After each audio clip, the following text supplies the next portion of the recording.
The movie begins in July 2nd, New Mexico, where a worker in sci-fi, searching for an extraterrestrial intelligence institute, detects a pulsing signal over their radar. He quickly informs his superior, and they continue to investigate the source of the signal. The worker guesses it to be from another world. Shortly after, they discover the signal is actually coming from the moon, and they quickly inform the Space Command. At the Pentagon, Space Command, radar reception has been impaired, but they are able to get some characteristics of the mysterious flying object. In the White House, the Secretary of Defense calls President Thomas Whitmore to alarm him about the situation. A giant alien mothership, over 340 miles in diameter, enters orbit around Earth and deploys several dozen saucer-shaped destroyer spacecraft, each 15 miles across. The destroyers take positions over many of Earth's major cities, including New York, Washington, D.C., Los Angeles, and Moscow. David Levinson, an MIT graduate working on satellites for a cable company in New York City, discovers a signal hidden in satellite transmissions, which he believes is a timer counting down to a coordinated attack by the aliens. Back at the White House, the president, along with high-ranking officials, are discussing how they can address the situation when a soldier walks in and informs them that part of the ship has broken off into 36 pieces and is about to enter the Earth's atmosphere in the next 25 minutes. Afterwards, in the northern desert of Iraq, people sight an enormous swarm of clouds covering the massive spacecraft. Meanwhile, at the Persian Gulf, the marine operators spot the phenomenon and immediately inform the U.S. government. Television broadcasts worldwide are malfunctioning, and the news channels are hardly reporting on the situation. After that, President Whitmore initiates the emergency broadcast system. As the spacecraft gets closer to Earth, earthquakes start to happen all around the country, and people from different cities start to notice the swarm of clouds approaching. People are all in panic. Concurrently, Captain Stephen Hiller, a Marine FA-18 pilot, is at home asleep with his girlfriend, Jasmine Dubrow, and her child, Dylan. Dylan then informs them about the spaceship, but they brush him off. Moments later, Steve finally comes out and notices a helicopter flying over, also the ship floating over the city. After that, he puts his uniform on and leaves. Meanwhile, David explains to his co-worker that the aliens are positioning themselves all over the world, using one signal to synchronize their efforts, and in 6 hours, the signal is going to disappear, and the countdown will be over to start the attack. As his co-worker panics, he watches the president in a press conference, stating that they should stay calm and where they are. Dave immediately calls his ex-wife, White House staffer Constance Spano, and tells her to leave the White House, but she hangs up the phone. So, David decides to go to Washington along with his father, Julius. On the television, two men are interviewed about a man named Russell Cassie, a former fighter pilot and war veteran, who now is a crop duster pilot, claims he had been abducted by aliens 10 years ago, and that they experimented on him. Later, Russell, together with his children, decides to leave the area to get away from the danger. Afterwards, with the help of Constance, David and his father Julius gain entrance to the Oval Office to warn President Thomas J. Whitmore of the impending attack. There, David tells Whitmore that the alien visitors are using the Earth's satellite technology to coordinate their attack. The president immediately orders large-scale evacuations of the targeted U.S. cities, but the aliens attack with advanced directed energy weapons before the evacuations can be completed. The president, his young daughter, Constance, along with David, Julius, and portions of his staff narrowly escape aboard Air Force One as a destroyer lays waste to Washington, D.C. New York City and Los Angeles are both destroyed in the same manner, leaving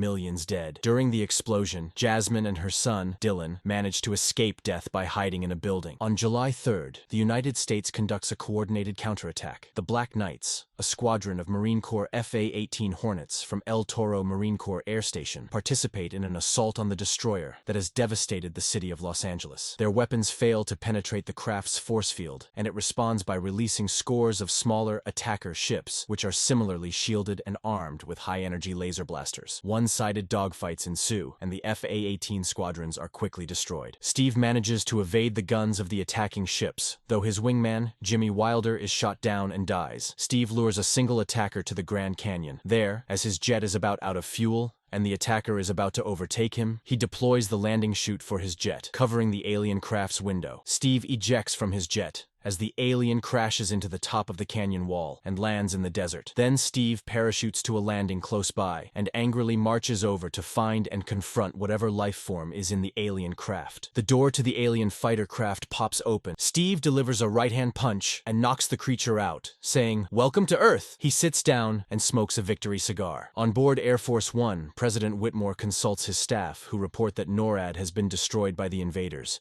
and the vice president. Whitmore's cabinet and the Joint Chief have all perished in the attack. Arguing about how they should have issued an executive order to evacuate the major cities that were attacked, David's father suggests that the U.S. government did know about the invaders, having stored some evidence of a previous visit at Area 51 in the Nevada desert. The president is humored and tries to tell Julius that Area 51 doesn't exist. However, Whitmore's defense secretary, Nimziki, tells the president that the installation is in fact true. As Steve is using his parachute to drag the body of the alien across the desert, he is picked up by Russell Cass, who is traveling across the desert with his kids, and a group of refugees in a convoy of RVs. Area 51 conceals a top-secret facility, housing a repaired alien attacker ship and 3 dead alien bodies. The president arrives and is given a tour by Dr. Brackish Okun, the head scientist at the facility. Okun tells the group that the aliens' biochemistry is similar to our own, and they can breathe our air. They don't seem to use sound to communicate, thus the staff believes they communicate telepathically. Attempts have been underway since the late 1960s to repair the attacker ship, and with the arrival of the mothership, the systems in the attacker have reactivated. Moments later, Steve arrives at Area 51 with the captured alien. When Okun removes an outer biomechanical suit from the alien, Steve captured, the living being inside is revealed. The creature regains consciousness and kills most of the examining crew, and because it has no vocal cords, it makes use of Dr. Okun's voice to communicate with President Whitmore, who is outside the glass windows of the lab. Its first words are, "Release me." President Whitmore poses a question to the alien, asking if the people of Earth and their invaders can live in peace. The creature says, "No peace." When the president asks the creature what it wants them to do, it responds, "Die." Shortly after, it uses its telepathic powers to invade the president's mind, which briefly incapacitates him. The military personnel shoot the alien through the glass, with Major Mitchell stepping through the broken glass and delivering a final headshot. During the time that President Whitmore was immobilized, he was able to read the thoughts of the aliens and learned of their plan. They attack planets, kill off any indigenous life. President Whitmore issues very clear orders to nuke the bastards. B-2 Spirit bombers are deployed, with the first destroyer targeted one that is hovering over a deserted Houston TX. The weapon explodes, but proves ineffective at penetrating the craft's defensive shield and destroys the city instead. As a result, the president orders the remaining bombers to be called back. First Lady Marilyn Whitmore had been on a working trip to Los Angeles and got caught up in the destroyer attack there. Steve's exotic dancer girlfriend, Jasmine, rescues Mrs. Whitmore when she comes across the wreckage of the helicopter the First Lady had been attempting to escape in. Steve later finds Jasmine, her son Dylan, and the First Lady camped out in the remains of El Toro MCAS and flies them in a helicopter to Area 51. A doctor tells the president that his wife has uncontrollable internal bleeding. She dies not long after that. David is found by his father, drunk and furiously making a mess in the hangar, yelling about how the nuclear attack over Houston will only add to the destruction of Earth. As Julius tells David to get off the chilly floor so he won't catch cold, David gets an idea from his father's words. On the 4th of July, David has everyone gather in the hangar and demonstrates to the crowd how the attacker ship's shield works by placing a soda can on the spacecraft. He then activates a virus program on his laptop